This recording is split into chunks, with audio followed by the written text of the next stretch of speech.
The rabbit who stood his ground. In the heart of the greenwood forest, beneath a crooked old willow tree, there lived a timid little rabbit named Remy. Remy wasn't like the other forest animals who leapt through trees or howled boldly into the night. He preferred quiet mornings, nibbling clover, and watching clouds float lazily overhead. His world was small, simple, and safe. But even in the calmest places, danger finds a way in. One early spring morning, the forest felt different. The birds didn't sing. The breeze didn't hum. The usual rhythm of the woods had paused, and Remy noticed. He poked his head cautiously out of his burrow, long ears twitching. That's when he saw them. Paw prints, large, sharp, and fresh. They trailed from the edge of the woods straight toward his home. "Fox," he whispered, his heart skipping a beat. For as long as Remy could remember, his mother had warned him about the sly red foxes that prowled the forest, swift, clever, and always hungry. Remy ducked back inside and began trembling. His instincts told him to hide. Wait. Hope the danger would pass. But this time, something was different. As he sat in the dim safety of his burrow, staring at the tunnel entrance, something stirred inside him. The forest was his home too. This little patch of earth beneath the willow tree. This cozy burrow. He had dug every inch himself. He had tended the moss at the entrance and lined the walls with dandelion fluff. It was his, and no fox was going to take it from him. He stood up on shaky legs, brushed the dust from his fur, and did something no one would have expected from Remy. He began to plan.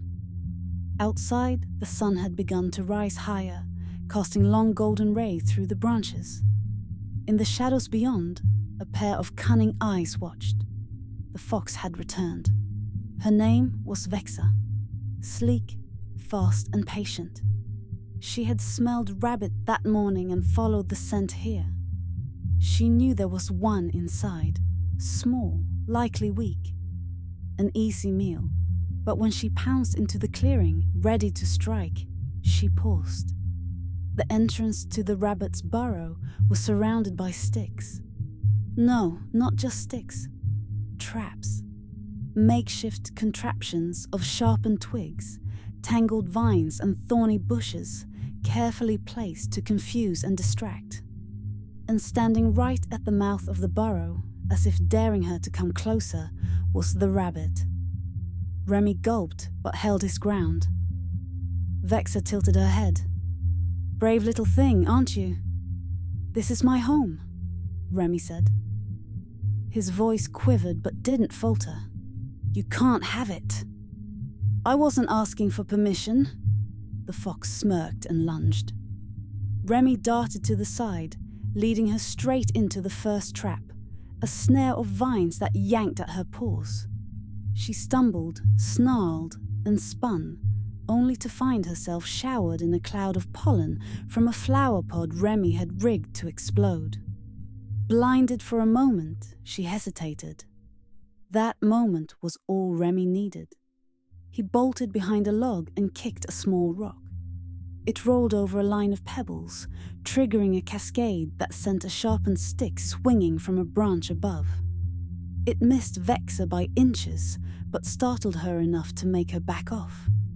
This wasn't the meal she'd expected. Remy reappeared, panting but standing tall. "Still hungry?" Vexa bared her teeth. "You're clever, for a rabbit. But tricks won't save you." She lunged again, faster this time. Remy ran for the willow roots, where he'd left his final plan. He squeezed between the roots with ease. But Vexa, larger and more aggressive, got stuck just enough for Remy to pull a hidden vine. A splash. A bucket, repurposed from an old human campsite, toppled from above, soaking Vexa in sticky mud. The fox froze, growled in rage, and began clawing at the mess.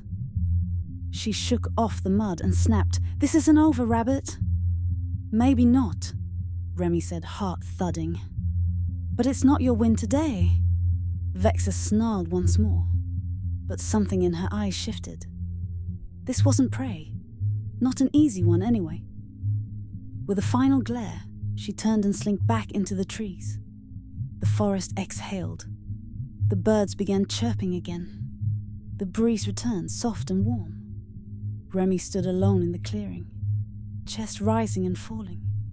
He was still trembling, still small, still scared, but he had stood his ground.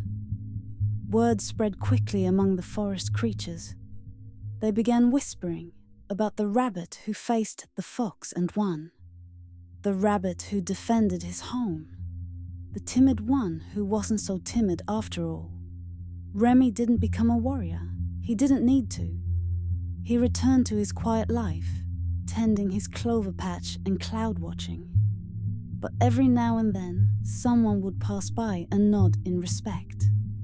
And deep in the woods, even the slyest of predators thought twice before approaching the little burrow beneath the crooked willow tree. Because sometimes courage doesn't roar, sometimes it trembles and stands anyway.